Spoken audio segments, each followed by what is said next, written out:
Vistas, la búsqueda de la verdad. Miguel Rivadeneira, en la revista de opinión, Democracia.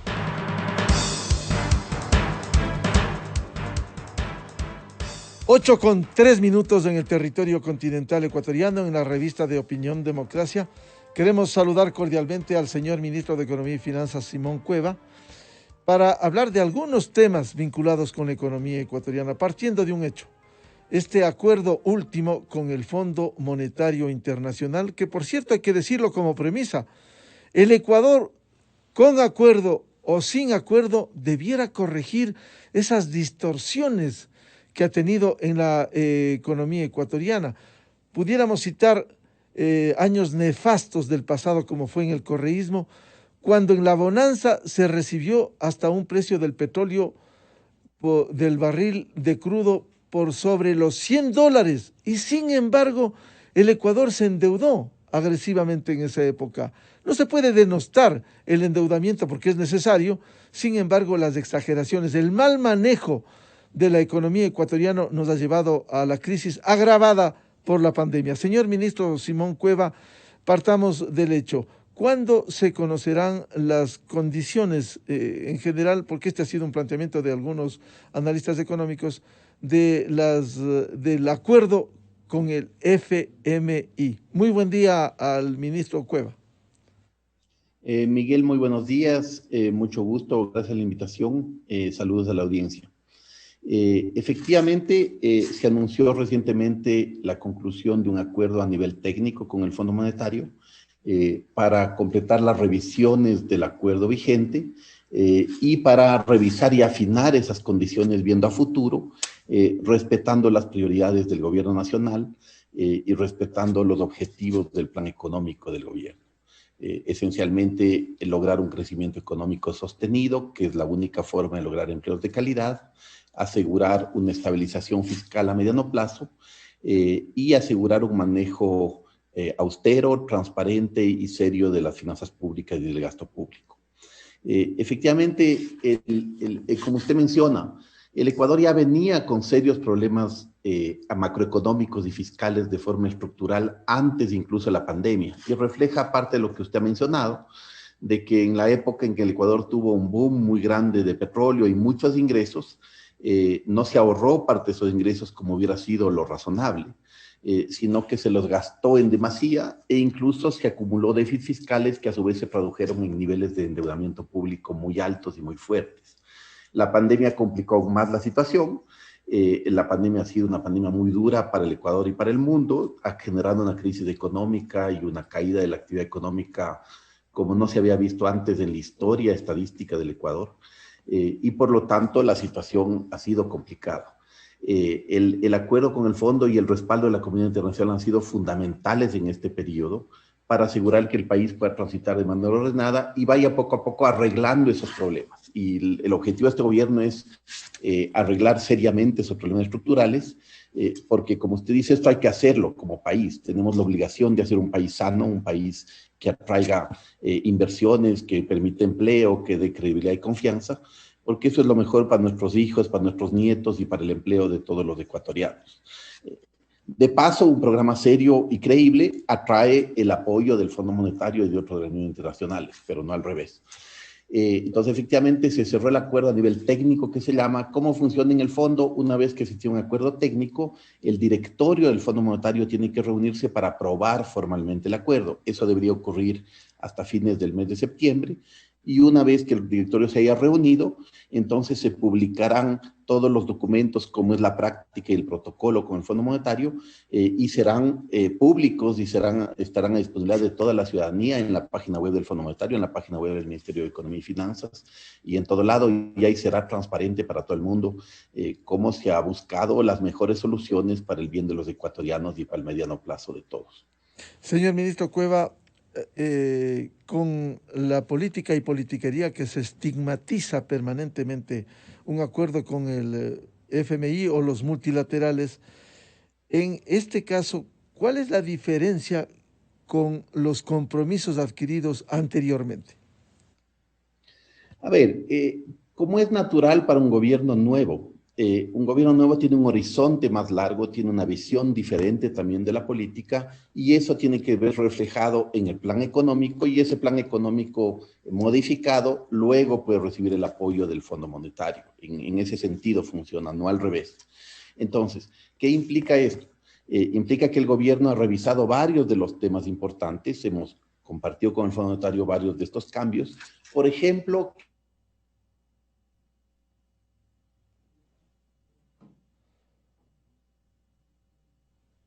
el año pasado, cuando hubo la revisión anterior con el Fondo Monetario. El plan muy exitoso de vacunación, el hecho de que hemos avanzado bastante bien en el tema, que se han cumplido las metas que nos puso muy ambiciosa el presidente Lasso, pero que sin embargo se han cumplido con una gran capacidad de ejecución, han permitido ya que sobrepasemos los 9 millones de ecuatorianos vacunados, que vayamos camino a tener una inmunidad de rebaño hasta fines del año, que tengamos las dosis y el stock de vacunas para ello, que se haya conseguido todos los recursos y todo el financiamiento para asegurar que el plan de vacunación avance bien, y esto a su vez se refleja en la reactivación económica. Hay varios indicadores que empiezan a mostrar esta reactivación. Para darle un ejemplo, las ventas reportadas de la CRI ya están a niveles prepandemia.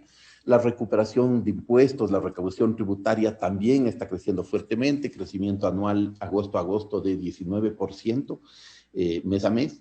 Y ya estamos viendo niveles de recaudación que recuperan los niveles previos de la pandemia. El empleo reportado y registrado en el IES, el empleo formal, desde el mes de junio es el primer mes desde comienzos del año 2019 en que el empleo reportado en el IES es superior al empleo de un año antes. Entonces tenemos muchos indicadores que van mostrando eso. También se ve mayor liquidez en la economía, tasas de interés del sistema financiero que están empezando a caer y una inflación que por un tiempo tuvo deflación y la deflación refleja en general una depresión económica y que desde el mes de julio empieza a mostrar pequeños márgenes positivos de inflación, lo cual es sano. No es bueno tener mucha inflación, pero sí es bueno tener un poquito de inflación. Entonces, todos esos indicadores sugieren que hay reactivación económica importante y eso se ve reflejado en que el lograr equilibrio fiscal se facilita, porque entonces mientras más actividad económica, más ingresos para el Estado, más actividad para los ciudadanos, más empleo para todos. Esa es una primera parte que se ve revisada. La segunda es que dentro de la forma de cómo ir llegando a un equilibrio fiscal que es muy necesario para el Ecuador, justamente por país serio, para asegurar financiamiento en buenas condiciones, para ser creíble a nivel internacional, ese equilibrio de las finanzas públicas se va a ir logrando comparativamente con lo que estaba antes, más por el lado del gasto, de la austeridad y un control del gasto público, de mayor eficiencia en el sector público, y menos por el lado de ingresos tributarios. Y del lado de ingresos, hay dos grandes componentes para lograr mayores ingresos. El uno es la eficiencia en recaudación, el asegurar que cada vez más un control de que paguemos todos los impuestos que tenemos que pagar. Ha habido mucho esfuerzo, el SRI ha creado una unidad de grandes contribuyentes para tener un foco en los grandes contribuyentes y asegurarnos que todos paguemos lo que debemos pagar. Se ha hecho también, ya se ha firmado acuerdos de intercambio de información tributaria con Estados Unidos y con cerca de 130 jurisdicciones a nivel internacional, lo que significa que el SRI en los próximos meses ya va a tener acceso a información tributaria en otros países y eso permite asegurar que todos declaremos lo que tenemos y que todo sea transparente para fines tributarios. Se está haciendo también un trabajo importante con las aduanas del Ecuador para, junto con el SRI, compartir información y asegurar un control eficiente del pago de impuestos. Y por otro lado, efectivamente, una reforma tributaria que será enviada en las próximas semanas, junto con la ley de oportunidades que anunció el presidente Lasso, y cuyo objetivo básicamente es asegurarnos sostenibilidad en el tiempo de ingresos, y eso pasa por pedir un poco de solidaridad a los sectores los estratos de más arriba, digamos, de la pirámide de ingresos en el Ecuador, porque frente a la pandemia ha habido también muchos gastos excepcionales. El Ecuador ha tenido que hacer frente a gastos muy fuertes. Este año, por ejemplo, cerca de 900 millones de dólares se han gastado entre la vacunación, la logística asociada, la atención en primera línea de salud, temas asociados como, por ejemplo, asegurar un retorno ordenado a clases y por lo cual ha habido que también ayudar a recuperar muchas escuelas y colegios que estaban muy deteriorados durante todo este tiempo de pandemia. Y un incremento importante de las transferencias sociales, de los bonos y transferencias sociales que ayudan a los más vulnerables de los ecuatorianos, al nivel más vulnerable que frente a la pandemia ha sido el que más ha sufrido, que más ha tenido angustias porque vive del día a día, porque en general tiene actividad informal y cuando uno mira las encuestas, efectivamente el INEC, uno ve que la caída de ingreso de esos sectores de la población ha sido mucho más marcada y por lo ende son los sectores a los que por equidad y justicia el gobierno debe apoyar con más cercanía. Señor ministro Cueva, el acuerdo del FMI permitirá oxígeno con los recursos. ¿A dónde irán destinados? Conocemos, por ejemplo, recursos para la salud, que es tan importante. Se ha hablado del programa Hambre Cero y también los bonos sociales. ¿Cómo se va a reflejar esos recursos en el desarrollo interno? A ver, ¿cómo funciona el acuerdo con el Fondo Monetario? Por un lado, el acuerdo tiene previsto financiamiento del Fondo Monetario al Ecuador. Ese financiamiento en este año 2021, para lo que queda el año, sería de cerca de alrededor de 1.500 millones de dólares, 800 una vez aprobado el acuerdo ahora a fines de mes, y 700 hacia fines del año.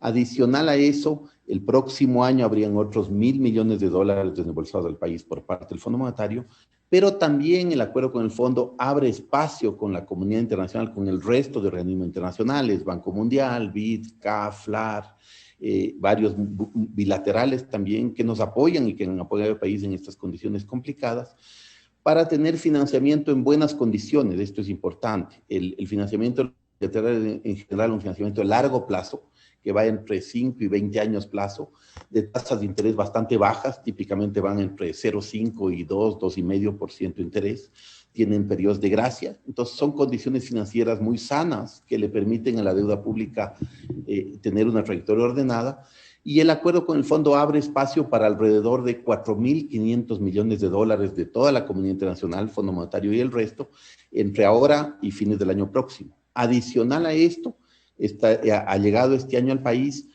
hace pocos días, cerca de 1.000, un poquito menos, 950 millones de dólares aproximadamente, por la emisión de derechos de especiales de giro que acaba de hacer el Fondo Monetario hace un tiempo. Entonces, todo esto son recursos que le permiten al país, por un lado, financiar la situación fiscal, en especial financiar los gastos extraordinarios por la pandemia, financiar todos los planes de inversión, financiar la recuperación gradual de la economía y asegurarnos que la economía, así como se ha empezado a reactivar luego de la pandemia, gracias al plan de vacunación, siga avanzando en ese proceso, sigamos asegurando un crecimiento ordenado de la economía, que eso es lo que va a permitir a todos recuperar normalidad, recuperar empleo. Muchos sectores de actividad han visto muy afectados por las paralizaciones de la pandemia, y ahora, con este proceso y con esta recuperación económica, con estas buenas señales que se están dando también a nivel internacional, con una mayor atractividad de inversiones y muchos inversionistas más interesados en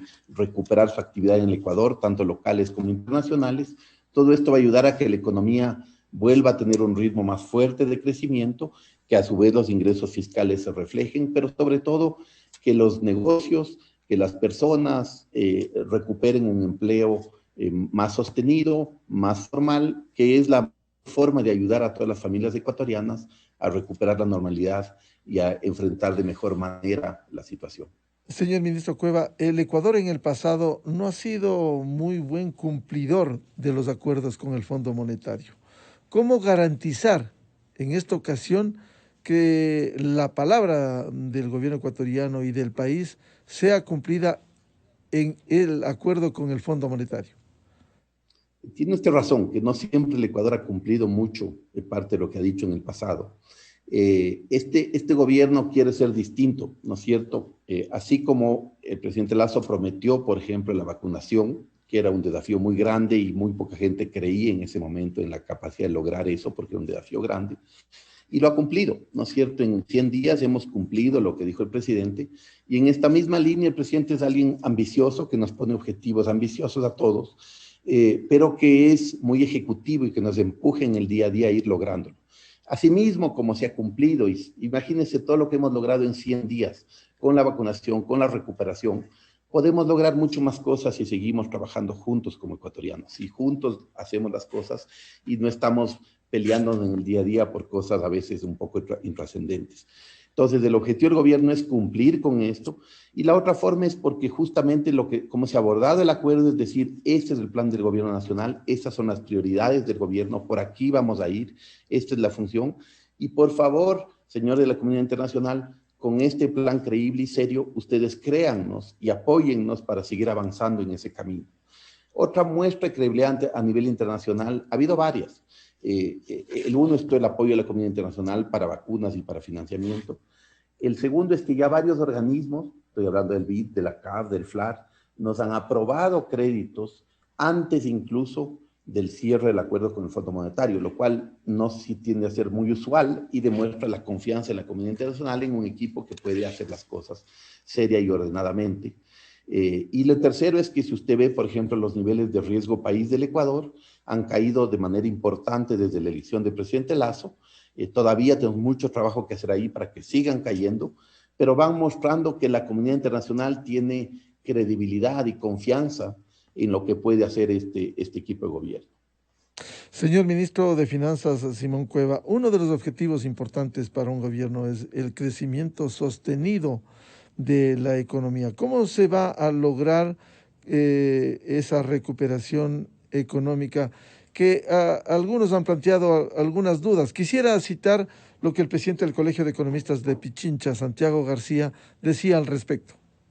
El programa lleva incremento a las reservas de liquidez, la transparencia en el uso y utilización en general de los recursos, una reforma al esquema de alianza público-privada, reformas al mercado de capitales, reforma al mercado de trabajo, reforma para el entorno empresarial. Entonces, Miguel, si hablamos del FMI hay que hablar de una agenda económica completa. Y la pregunta del millón es si todo esto nos va a permitir la recuperación económica. Tengo los datos sacados por la Cámara de Comercio de Quito y las ventas de enero a junio del 2021, claro que son un poquito mejores que el 2020, pero el 20 estábamos casi muertos. Y la economía comparada con el 2019 sigue caída. ¿Esto va a servir o no para la reactivación económica? Porque eso es lo que los ciudadanos queremos, pues. En definitiva, señor ministro Cueva, ¿cómo lograr un crecimiento sostenible en el Ecuador? Sí, a ver, efectivamente el crecimiento es un tema que se va persiguiendo de poco a poco, ¿no es cierto? Sí se está logrando, como yo ya mencionaba, varios indicadores que muestran un repunte importante y en varios temas, asociado a lo que decía Santiago García, sí se está logrando ya en indicadores concretos que volvamos a niveles pre-pandemia, es decir, que ya recuperemos parte de ese bache fuerte que hubo. Toma tiempo, como en todos los países, ¿no es cierto? Pero parte de lograr este crecimiento sostenido, no solo un rebote por la pandemia, sino un crecimiento más fuerte a mediano plazo, pasa justamente por ser un país creíble, por mostrar que las finanzas públicas pueden estar ordenadas, por reducir riesgo país, por atraer inversiones nacionales o extranjeras, por hacer, como él mencionaba, alianzas público-privadas en las que tenemos que tener cuidado, obviamente, de que no haya riesgos o contingentes fiscales, sino que sean inversiones sanas, que respeten las normas laborales, las normas sociales, las normas ambientales del país. Pero es muy importante esto. El Ecuador es una economía bastante pequeña a nivel internacional, somos 17 millones de habitantes. Y el mundo es muchísimo más grande de lo que es el Ecuador. Y por eso es que el presidente Lasso siempre insiste en esto de tener más Ecuador en el mundo y más mundo en el Ecuador, porque una de las formas para el Ecuador de realmente reactivarse y crecer es estar más presente en los mercados internacionales. Mientras más productos ecuatorianos se vendan, significa más empleo, más trabajo, más inversión, más capitales que entran al país, más recuperación económica, y más posibilidad para el sistema bancario, también el sistema financiero, de tener más liquidez y de acelerar el ritmo de crédito a la economía y de desarrollo. La otra parte que creo que Santiago García mencionaba es que efectivamente parte del programa está en línea con la ley de defensa de la dolarización, de ir fortaleciendo también al Banco Central. Durante un buen tiempo se le sacó mucha liquidez al Banco Central de forma irresponsable, y esa liquidez sirvió para un boom muy temporal, pero no sostenible, y eso hace también que haya menos confianza porque el central tiene activos líquidos que históricamente han bajado su cobertura de los pasivos que tiene el central con el sistema financiero o con el sector público. Y esa falta de confianza ha generado cierta timidez, digamos, de ese lado.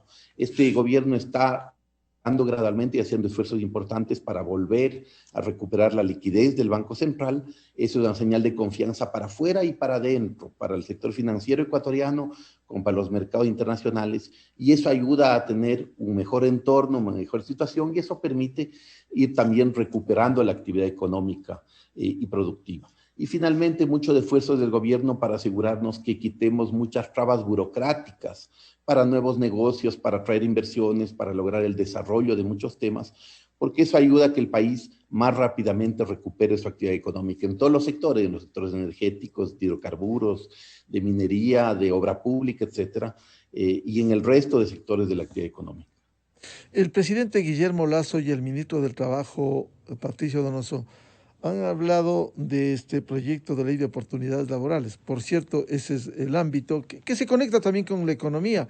El preocuparse no solo lo que hacen los sindicatos de los que tienen pleno empleo, lo cual es bueno, el 30% de la población económicamente activa, pero hay que preocuparse de los que no tienen empleo, que están en condiciones precarias, que perdieron el empleo. Pero paralelo a esto, usted ha hablado de la reforma tributaria, habrá que esperar el anuncio oficial que hará el presidente, pero sí sería bueno hablar en líneas generales. ¿Qué contendrá esa reforma tributaria partiendo de un principio fundamental de que los que más tienen deben pagar más? Y aquí en el Ecuador ha habido muchos tramposos que no han pagado de acuerdo a sus ingresos. Hoy Diario El Comercio publica en primera página, dice: beneficios tributarios reflejan la desigualdad. El fisco prevé obtener 700 millones con la reforma tributaria, con impuestos focalizados para el 4% de la población de mayores ingresos. ¿Cómo se van a revisar también las exenciones tributarias? Señor ministro Cueva.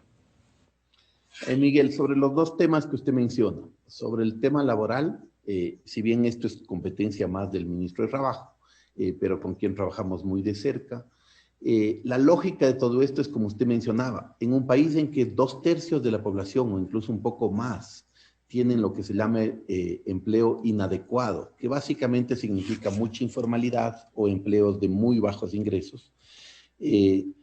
No es normal no preocuparse de ese 70% de la población, ¿no es cierto? El 70% de la población que tiene mucha informalidad, que no tiene ninguna protección social, ¿no es cierto? Y que trabaja en el día a día y que frente a una crisis, incluida la pandemia, tiene que enfrentar el día a día sin ningún mecanismo de defensa y sin ninguna protección. Entonces es muy sano pensar en algún sistema para irles ayudando a esa proporción de población a formalizarse, a integrarse y a recibir mucho más protección social de la que tienen ahora. Por eso es muy importante un proyecto en el lado laboral que ayude a integrar a esa proporción de la población, que de paso esa proporción está muy mayoritariamente integrada por mujeres y por jóvenes, que son los dos sectores más afectados por esta informalidad y a los que más hay que apoyar en ese sentido.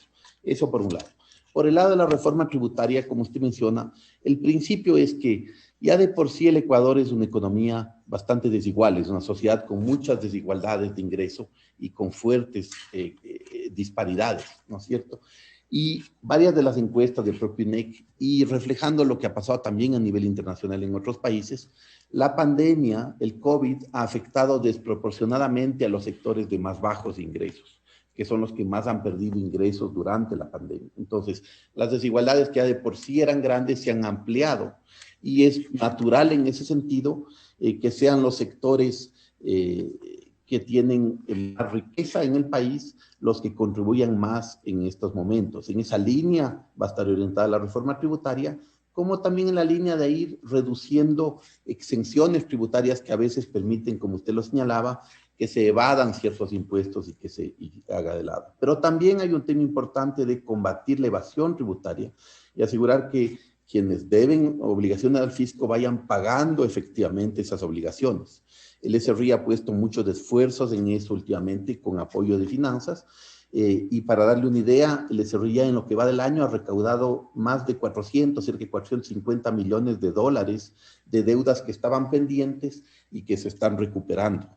Ha aplicado coactiva, ha recuperado fuerza para cobrar con energía, porque lo sano en un país es que todos contribuyamos de acuerdo a nuestras posibilidades y que todos cumplamos con la ley y cumplamos con nuestras obligaciones. Nosotros no queremos perseguir absolutamente a nadie, sino que se haga un trabajo técnico para quien debe pagar, pague lo que debe pagar. No más que eso, pero no menos que eso tampoco, porque mientras más contribuimos todos en ese sentido, más facilita que el Estado tenga recursos para destinar en prioridad a los sectores sociales, a las transferencias sociales, al plan de desnutrición infantil, que es un tema muy importante porque el Ecuador tiene indicadores de desnutrición infantil muy malos, muy malos frente a toda la región. El Ecuador tiene más de una cuarta parte de los niños ecuatorianos sufren de desnutrición crónica infantil y eso afecta fuertemente su capacidad y su desarrollo futuro, sus oportunidades para la vida.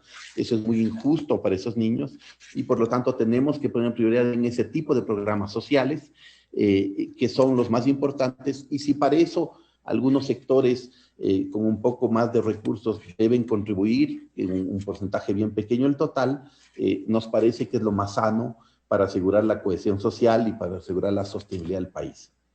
Es importante lo que usted ha señalado, ministro Cueva, el acometer a esto que es un problema estructural, la desnutrición crónica infantil. Incluso hay zonas como el Chimborazo que rebasa, de acuerdo con los datos de UNICEF, más del 40% de desnutrición crónica.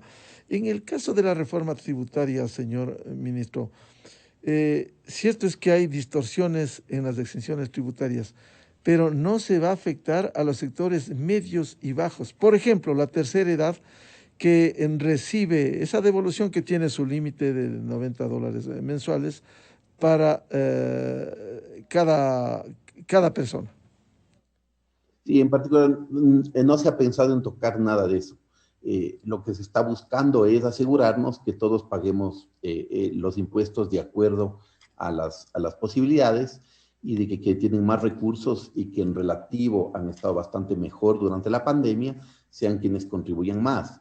También eso implica otro tema, ¿no es cierto? Que es que el Ecuador ha hecho gastos bien importantes por la pandemia, como le mencionaba, cerca de $900 millones de este año destinados a temas ligados al COVID. Son montos bien importantes, pero que eran fundamentales que el Estado destine. Si no lo hacíamos, no había un plan de vacunación exitoso, no había una forma de reactivar la economía, no había una forma de recuperar la normalidad para todos, que es algo fundamental para la actividad de todos. Y sobre el tema de desnutrición infantil que usted mencionaba también, sí, es un tema bien grave, bien serio del país, tenemos que enfrentarlo. Efectivamente, la desnutrición es aún más marcada en zonas rurales, por ejemplo, la Sierra Central del Ecuador, y lo que se está buscando ahí es un esfuerzo mancomunado entre sector público, sector privado, cooperación internacional, buenas prácticas internacionales, para seguir ejemplos que se han hecho bien en otros países. El Perú, por ejemplo. Claro, el caso del Perú es un muy buen ejemplo que lo hemos leído.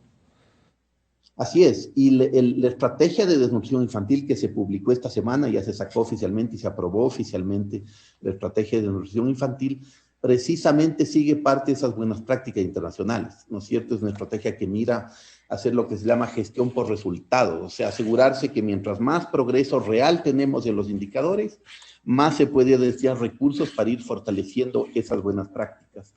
Esto ha funcionado muy bien en Perú y con el apoyo de la cooperación internacional y con el apoyo de todo el gobierno y de muchas partes del sector privado, se está implementando este plan a cargo de una secretaría especial bajo la Presidencia de la República, justamente para combatir este tema. Es la mejor forma de empezar. Si queremos ayudar a que todos nuestros ciudadanos tengan oportunidades mejores, igualdad de oportunidades frente a la vida, tenemos que ayudarles desde que son los más chiquitos, ¿no es cierto? Imagínense a alguien que sufre de desnutrición crónica desde pequeño, va a tener problemas toda su vida, va a tener dificultades de desarrollo y de aprendizaje que van a dificultar su capacidad de fortalecerse y ser un ciudadano sólido, un ciudadano que tenga muchas oportunidades y que pueda crecer en la vida. Eso es fundamental para el país. No es aceptable para un país del nivel de desarrollo del Ecuador de tener esos graves índices de desnutrición. Por eso es una de las prioridades del gobierno y por eso todos los temas sociales de ese estilo tienen que ser la prioridad de a dónde se destina el gasto público. Curiosamente, en el Perú, incluso con la mano de profesionales ecuatorianas, han tenido éxito en esa tarea que se enfrenta la desnutrición crónica infantil. Pero en el caso de la reforma tributaria, si bien hay que esperar la oficialización de su contenido, hemos escuchado que se quiere que paguen quienes más tienen, lo cual está bien, pero partiendo de bases. Por ejemplo, quienes tienen ingresos de más de $1.000. Una pregunta suelta, señor ministro. Quizás no se pudiera, en ese sector específico, no se pudiera afectar también a la clase media que gana más de $1.000.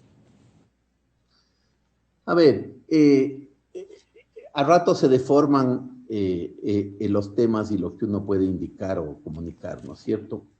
Lo único que se ha transmitido es que cuando uno ve las encuestas de acuerdo al INEC, ¿no es cierto? Que son encuestas a nivel familiar y que luego reflejan el ingreso per cápita en cada familia. Si uno mira las encuestas de diciembre de 2020, hay proporciones y efectivamente el 4% de la población gana más de $1.000 en el Ecuador. Creo que eso refleja un tema importante para que todos nos demos cuenta de la pobreza y la desigualdad que existe en el Ecuador, y creo que todos debemos ser conscientes de eso. No significa que a partir de ese nivel empezará algún tema de cobro adicional, etcétera. No necesariamente. Los detalles de la reforma serán conocidos en la próxima semana.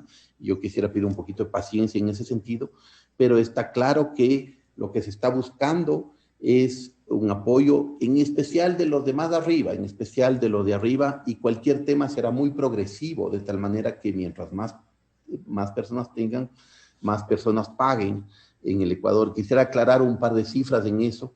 He oído cifras de que el 30% ya paga impuesto a la renta y tal. Eso no es así, eso no es correcto. Cerca de 3 millones de ecuatorianos efectivamente declaran el impuesto a la renta, pero muchos declaran simplemente porque tienen ingresos en relación de dependencia, pero están debajo de los límites para pagar cualquier tipo de impuesto. Cerca de 450, 470 mil ecuatorianos son los que efectivamente pagan al menos $1 de impuesto a la renta. Entonces, efectivamente, quisiera aclarar esos números para evitar malentendidos o evitar malas interpretaciones. Que por cierto, lo que usted señala es importante, señor ministro. Creo que en sociedades que han avanzado se acostumbran a pagar impuestos. No importa, puede ser $1. $1 el que pague, pero que es algo simbólico de cumplir con el fisco. A la par, hay que exigir obras sociales como se hace en otros países, obras sociales, buenos sistemas de salud, de educación, de vialidad, de seguridad. Pero en todo caso, el SRI ha hecho un excelente trabajo en ese sentido, pero habrá que ir ajustando, identificando y cobrando a quienes no lo han hecho a través de evasión o elusión tributaria. Totalmente, efectivamente, como usted menciona, es sano tener una costumbre, digamos, tributaria, de manera que todos contribuyamos, aunque sea lo más chiquito, aunque sea mínimo, pero que sea parte del ejercicio de la ciudadanía responsable, también para exigir al gobierno, ¿no es cierto? Para exigir que los recursos luego sean utilizados de forma eficiente, de forma transparente, de forma ordenada. Y en paralelo, efectivamente, hay que seguir y seguiremos haciendo todos los esfuerzos de cobro, de persecución, de elevación, de asegurarnos que todos paguemos. Como usted dice, hay casos de gente que tiene recursos y que no ha venido pagando impuestos, y parte del trabajo serio, técnico del SRI, de aduanas, también del tema de compras públicas, en que estamos trabajando fuertemente para asegurarnos que el gasto público sea eficiente, de limitar lo más posible la corrupción, de reducir todos esos focos posibles y asegurarnos que el sector público aproveche cada centavo al máximo para realmente que se sirva y que use y que se destine a lo que debe servir, a las prioridades sociales del país, a los temas esenciales de salud, de educación, de seguridad, de protección social, de jubilaciones, ¿no es cierto? Y ese es el esfuerzo que tenemos que hacer, y para ese esfuerzo nos tenemos que asegurarnos un control eficiente del gasto público, ingresos sostenibles de las finanzas públicas, y asegurarnos que poco a poco vayamos logrando mayor crecimiento económico de forma sostenida. Ese crecimiento económico es el que nos va a garantizar a todos los ecuatorianos oportunidades de empleo, oportunidades de desarrollo, oportunidades de aportar con el país. Señor ministro Cuevas, si mejora la economía, si es que se genera confianza interior y en el exterior del país, si baja el riesgo país, ¿cómo lograr bajar a indicadores más bajos las tasas de interés? A ver, efectivamente, las tasas de interés ya han empezado a mostrar tendencia a la baja en los meses recientes, lo cual es muy sano. La forma en que se bajan las tasas de interés viene de varios orígenes, digamos así, o lugares de origen.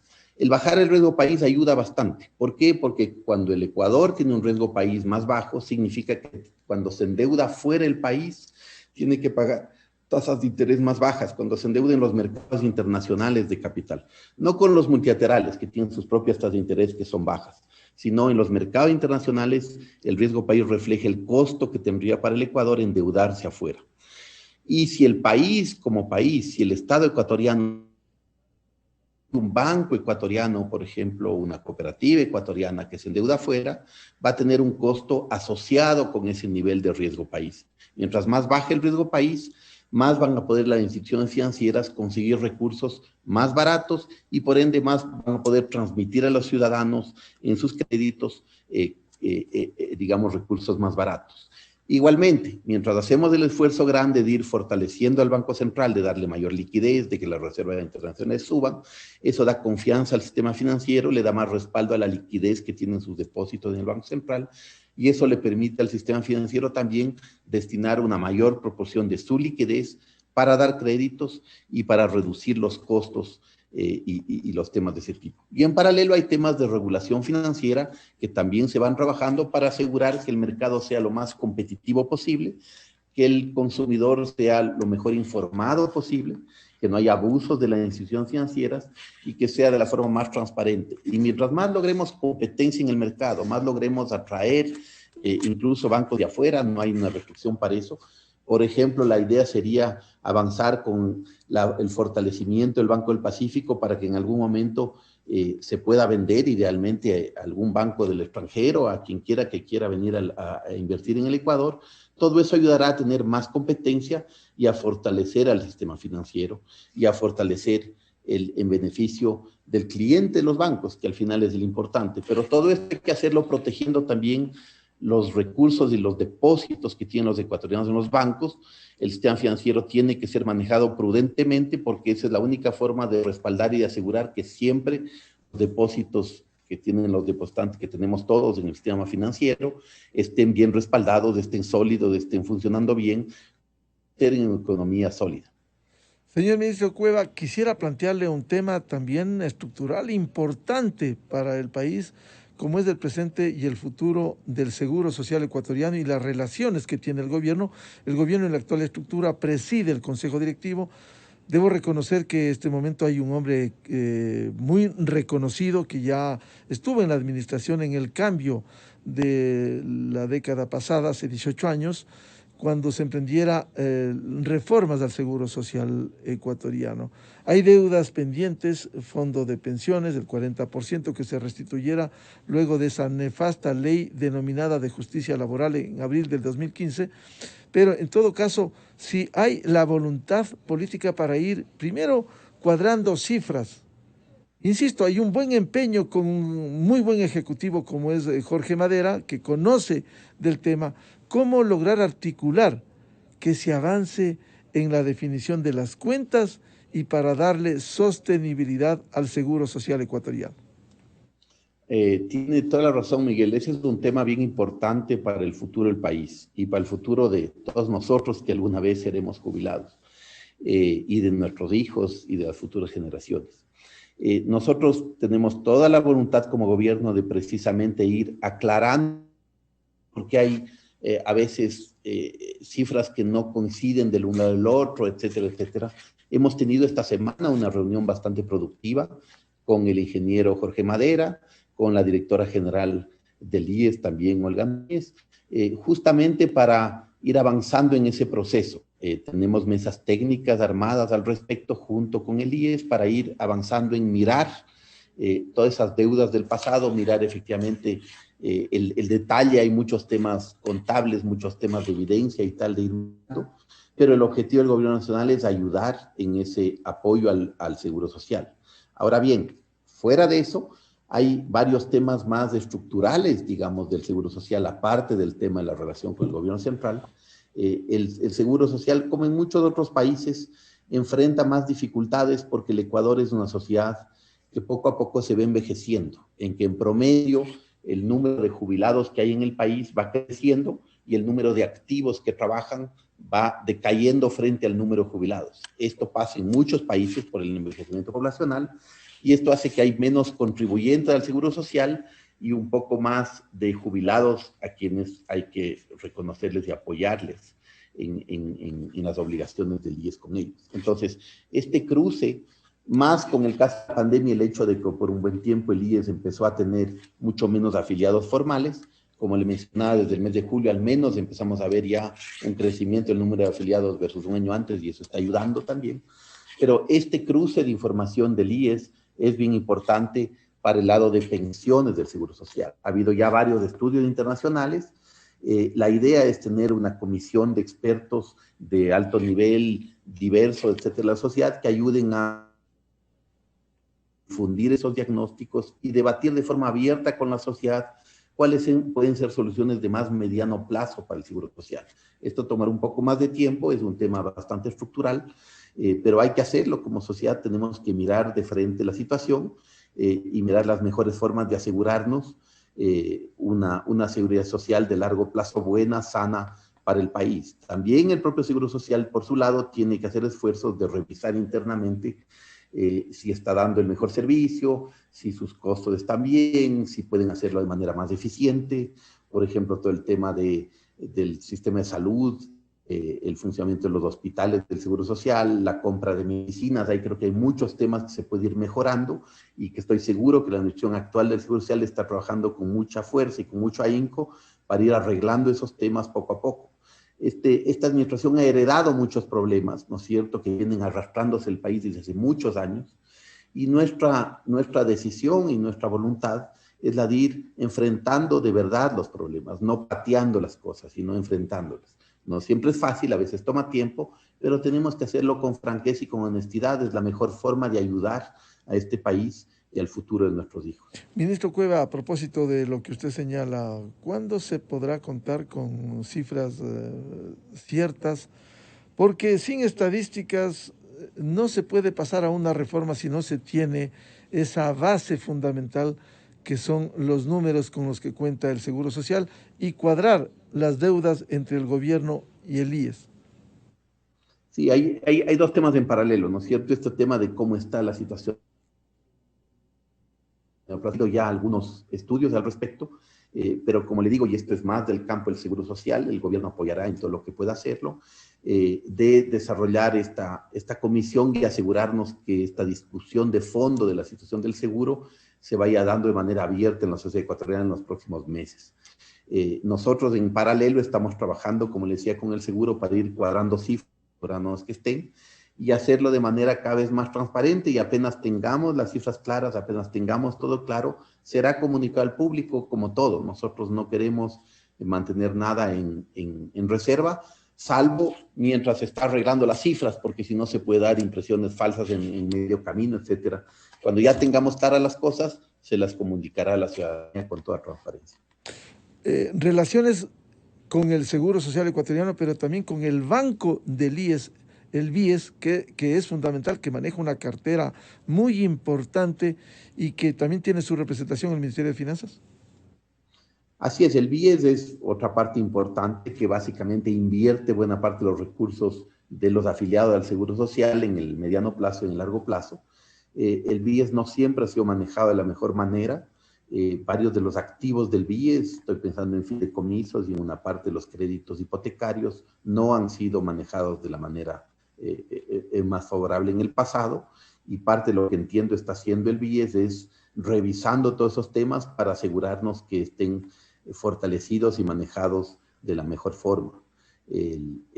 Hay todo un proceso de fortalecimiento del banco del IES, y eso tiene que ser para beneficio de todos los afiliados, porque lo más importante es proteger los recursos que están ahí. Son recursos que mucha gente a lo largo de su vida contribuye, y lo más sano es que esos recursos estén sólidos para que justamente permitan enfrentar la jubilación o temas de salud o los otros temas de cesantía, por ejemplo, que son importantes para los afiliados del Seguro Social. Pero otra vez eso está más en el campo directo del área de Seguro Social, con quien el Ministerio de Economía y Finanzas trabaja muy de cerca, con quien compartimos muchos temas, con quienes apoyamos. Efectivamente tenemos un representante en el directorio del IES y hacemos nuestro trabajo en ese sentido para fortalecer la situación.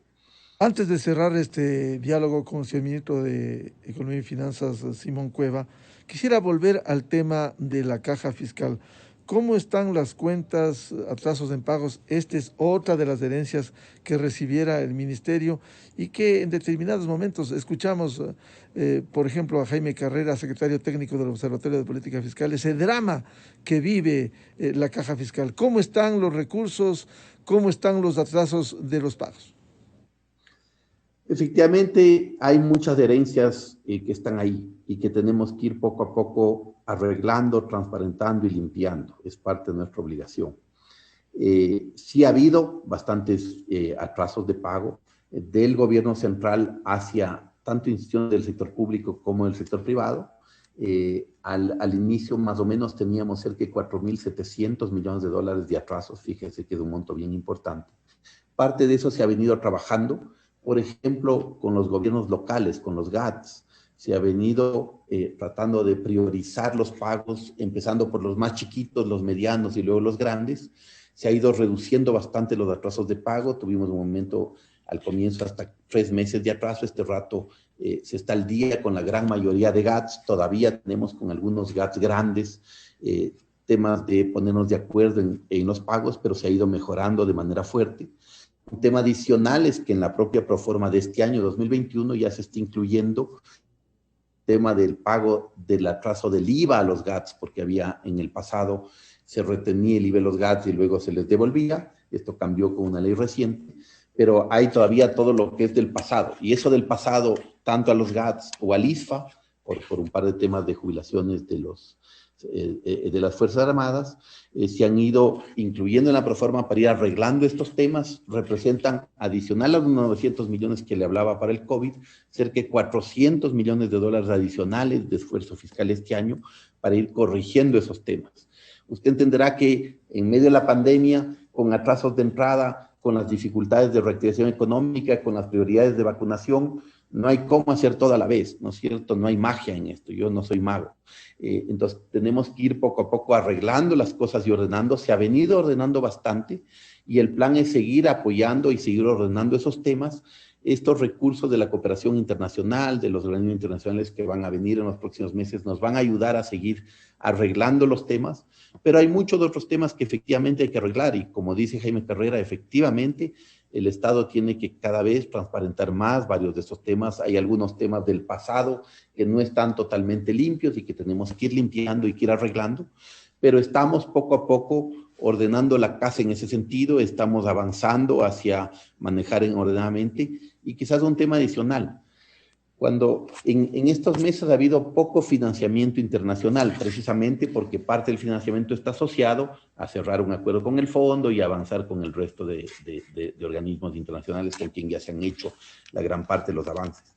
Pero eso ha implicado que en los primeros meses de gobierno hemos tenido muy pocos recursos de financiamiento y sin embargo nos hemos puesto al día con parte de esos atrasos, hemos asegurado el financiamiento para las vacunas, hemos asegurado el financiamiento para recuperación económica y, tema importante, Miguel, hemos decidido no endeudarnos en condiciones muy onerosas para el país, no endeudarnos con ningún tema ligado a flujos futuros de petróleo, por ejemplo, como se lo hacía en el pasado, y todo esto porque creemos seriamente que mientras más sanos sean las condiciones de financiamiento, no significa que ir a los mercados internacionales esté mal. Está bien ir a los mercados internacionales en buenas condiciones, pero tenemos que asegurarnos que todo el financiamiento para todos estos temas sea un financiamiento sano, sea un financiamiento que nos asegure que a mediano plazo no se nos explote la deuda y no nos cargue en intereses de la deuda pública mucha la plata que si no son recursos que pueden destinarse a sectores sociales y tal. Entonces hemos hecho un esfuerzo doble de ir arreglando los temas y no endeudándonos de forma que no sería prudente para el país. No ha sido fácil, pero poco a poco lo estamos logrando. Sobre las deudas con los gobiernos autónomos descentralizados, ¿es posible, aun cuando no sea competencia directa del Ministerio de Finanzas, lograr mejorar la calidad del gasto, que esto debiera ser un eje transversal en el manejo de los recursos públicos, pero uno ve que hay consejos cantonales de los 221 que existen que no hacen un manejo adecuado, riguroso, austero y que no hay calidad del gasto. A ver, ese es un tema complejo y es un tema, como usted menciona, que no está dentro de las atribuciones del gobierno central. Los gobiernos autónomos son, por definición, autónomos, ¿no es cierto? Y tienen su libertad. Algunos gobiernos autónomos probablemente tienen más debilidades técnicas, digamos así, de ejecución, y parte del proceso es ayudarles a ir fortaleciendo su capacidad técnica. En parte eso lo hace a través del Banco Ecuatoriano de Desarrollo, del BEDE, porque el BEDE da créditos también a gobiernos locales y puede dar asistencia técnica junto a esos créditos.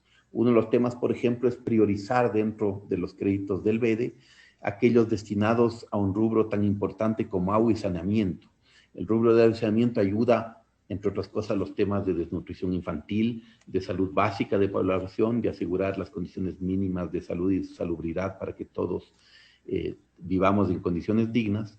Y si más priorizamos ese tipo de rubros, tiende a ayudar a que a veces hay gobiernos locales que quizás gastan demasiado en temas más chiquitos, pero que a veces dan un poquito más de popularidad a corto plazo. Y entonces apoyar a través del medio directamente como finanzas a los gobiernos locales para que logren recaudar más impuestos locales, fortalecer su administración local y generar prioridad hacia los proyectos de largo plazo de desarrollo, es una forma de hacerlo. Otro tema es trabajar también con el área de compras públicas para asegurarnos que todos los procesos de compras públicas, incluidos gobiernos locales, se hagan de la manera más transparente posible.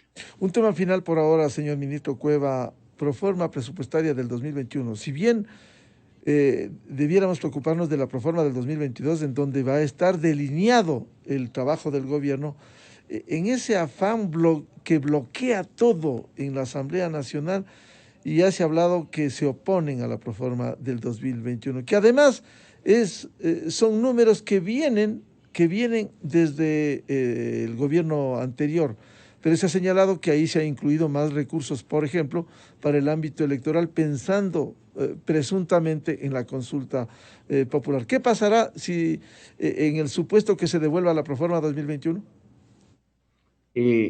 A ver, Miguel, como usted menciona, la Proforma 2021 es una proforma de alguna manera especial, diferente de lo normal. ¿Por qué? Porque este es un año de transición electoral. Entonces, el nuevo gobierno envía una proforma 90 días luego de posesionado, que lo que cubre es básicamente lo que ya se ha ejecutado en este año, casi 8 meses, 9 meses, y la proforma prevé simplemente lo que se proyecta para lo que queda del año, para 3 meses, básicamente. Entonces, no es que es una proforma integral. Lo que sí refleja ciertas prioridades la proforma, por ejemplo, los gastos en vacunas, los gastos en protección social, el tema del IVA y los GATS y de ir limpiando todas esas cosas, todo eso está en la proforma como debe ser y todo eso ayuda a ir transparentando las cosas.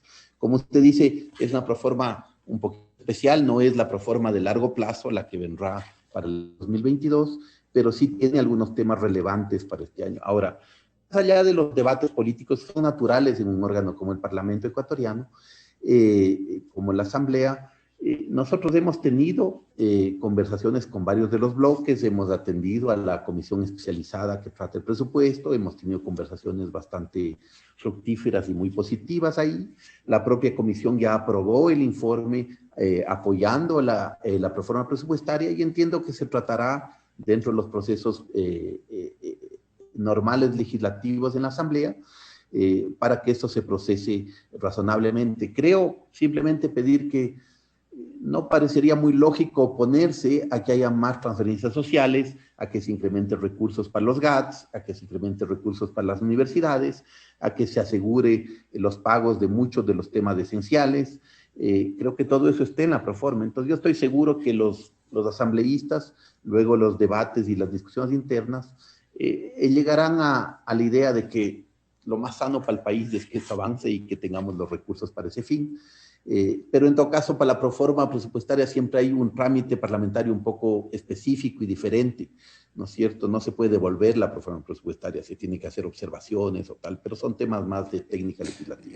Lo que le consultaba, ministro Cueva, ¿habrá recursos en el supuesto de que, como anunciara el presidente Lasso, haya la consulta popular?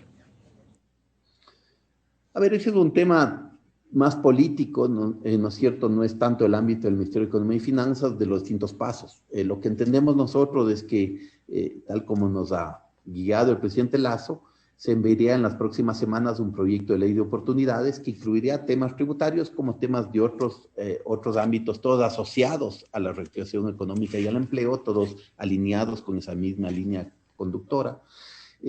Pero efectivamente este proyecto luego tendrá que ser debatido, como es natural en democracia, en la Asamblea, y creemos nosotros que con diálogo, ordenando y hablando se entiende la gente, ¿no es cierto? Hablando con los distintos sectores, explicando los distintos temas, creemos que se va a lograr un buen resultado para el Ecuador. Creemos que así como hemos logrado juntos avanzar fuertemente en el programa de vacunación, que hemos logrado mostrar que el Ecuador, cuando se propone un objetivo y cuando trabaja juntos y no se desvíe en querellas estériles, puede lograr objetivos muy fuertes. Podemos lograr temas como en la vacunación, en que hemos sido récord del mundo en ritmo de vacunación en varias semanas y en varios días, ¿no es cierto? Podemos hacer lo mismo en otros ámbitos, y en el ámbito de recuperación económica y de empleo podemos hacer lo mismo, y es un espacio para que todos los ecuatorianos, incluidos los distintos bloques de la Asamblea, trabajemos juntos para el bienestar de todos y lograr un mejor futuro. Y al igual que las deudas con los GAPS, las universidades tienen razón para seguir reclamando cuando señalan más presupuesto. A ver, nosotros hemos cumplido estrictamente con la ley e incluso un poquito más, ¿no es cierto? El presupuesto previsto en este año para las universidades es $28 millones más alto que el presupuesto del año pasado, reconociendo que había 2 nuevas universidades que se han integrado, pero hemos acordado eso y hemos hecho un esfuerzo grande. Fíjese, en un año en que cae el presupuesto, en que caen los ingresos estatales, en que caen muchos los ingresos, las universidades están recibiendo más que el año pasado. Pues creo que, al igual que todos los sectores, tenemos que hacer un esfuerzo en la pandemia y tenemos que ser consecuentes con cómo funciona el país. Bien, muchas gracias. La atención al señor ministro de Economía y Finanzas, Simón Cueva. Muy importante abordar estos temas, y a futuro le comprometemos para seguir hablando sobre los avances y estos problemas estructurales que mejorará la situación interna en el Ecuador. Ministro, muy amable. Miguel, muchísimas gracias. Gracias a la audiencia. Gracias por la invitación a las órdenes. Muy amable. 9 de la mañana en el territorio continental ecuatoriano. Cerramos la revista de Opinión Democracia. Continuamos, porque ya vienen los explicadores, Vicente Albornoz y Sebastián Oleas, con el programa Clarito Está, para que lo entiendan la economía de una manera muy sencilla. A los oyentes, de mi parte, les deseo un feliz viernes, feliz fin de semana, y les convoco también para que escuchen este sábado y este domingo el programa Controversia. Vamos a abordar los grandes desafíos de la política petrolera y minera con el señor ministro Juan Carlos Bermeo y también el analista petrolero y jurista doctor Luis Calero. Muy buen día. A la revista informativa Democracia llegan Vicente Albornoz y Sebastián Oleas, conocidos como Los Explicadores. Para presentarnos, Clarito Está, nos explican en sencillo las cosas difíciles de entender. En XFM y Democracia M da inicio Clarito Está. Muy buenos días, queridos amigos. Sebastián Oleas y Vicente Albornoz, les saludamos aquí en su programa Clarito Está. Hola Vicente, bienvenidos. Hoy día tenemos un programa bien especial. Sí, tenemos un programa especial y queremos agradecer a Sebastián, que hizo el contacto, que nos trajo al invitado de honor que tenemos el día de hoy. Sí. Es Juan Carlos Bermeo, ministro de Energía. Sí, tenemos el honor de contar con un